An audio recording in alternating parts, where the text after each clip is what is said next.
Welcome back to Nightly Nonsense, where we attempt to make some sense out of the nonsense that is all around us. We've been on this intentional kick, talked about intentional, all kinds of things. I want to finish up kind of this process we've been on about your focus and your attitude and your actions, right? We talked about intentional thoughts. That's your attitude. What are you thinking about? What are you dwelling on? What are the things that you are focused on, right? That are around you.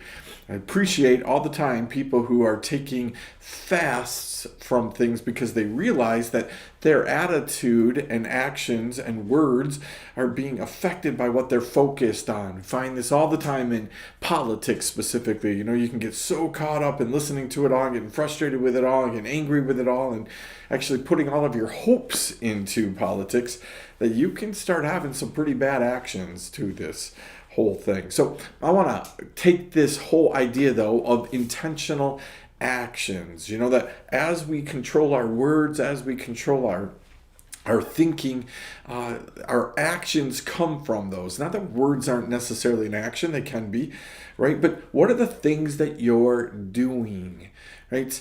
And why are you doing those things? So do we ever stop and think that maybe God wants us to ask him about our actions?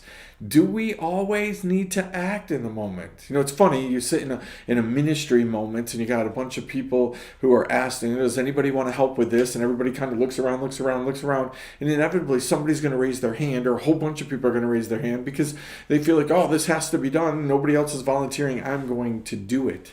I think one of the tools that the enemy uses all the time in my life is my actions. A lot of times, because nobody else will do it, I'm going to do it. It's not a job for me. I don't feel called to do it, right? I don't really want to do it, but I feel like it has to be done, right? So I end up volunteering to do it. Well, you know what? When you're volunteering to do something you don't really want to do, that really focuses on your actions and your attitude and all of those things as well, right? As you start thinking, why didn't somebody else do this? It gives the enemy a foothold, right? We're very afraid of silence. We're very afraid of waiting a second, saying, you know what? Maybe this isn't something that needs to be done right this second.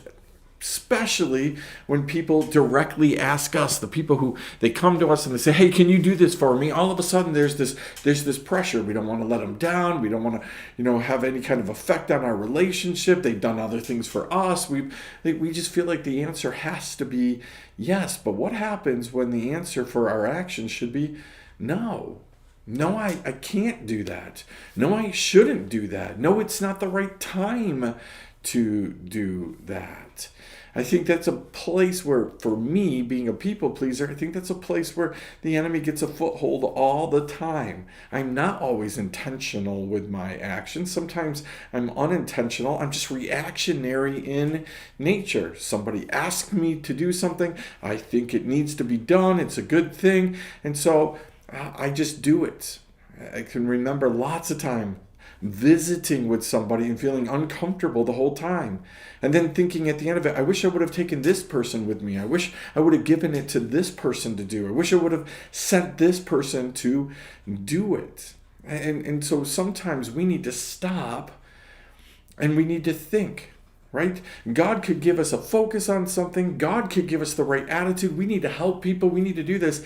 And then God could say, but you're not the person to do it. We see that in the story of David, right?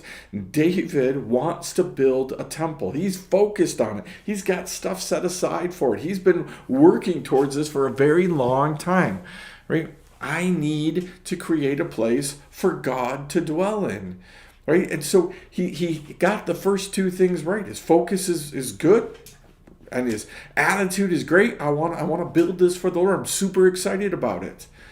And then God says, nope, you're not the guy to build it for me because you have blood on your hands. You're a man of war. You've set up it for somebody else to do. Imagine if David had gone ahead and built it anyway. Nobody else really seemed to want to do that. He ends up being obedient, charges his son to do it, and his son does it. And we get the temple. God goes ahead and blesses that. The Spirit comes and rests upon that.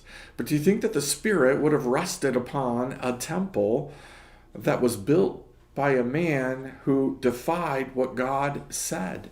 We want God to rest upon the things that we do. We want them to be godly in nature, even the most mundane things, right? Even the things that we just think are like, hey, there's no problem doing this, right? I think about all the things that I just take for granted, that I just do without asking God, should I be here in this moment? Should I do in this moment? Right? Sometimes us getting sidetracked over here with this action is going to keep us from what God really wants us to do. We're sidetracked with good things. God wants us to do godly things. We need to be more intentional in nature. Let your yes be yes and your no be no should dwell with God, right? Hey, God, can I say yes to this? Can I say no to this? Well, it takes a lot of discipline. And it also means we don't just assume things, right? We don't just assume that just because I understand the moment that it's a moment for me to work in, right? We want tailor-made things that God has for us.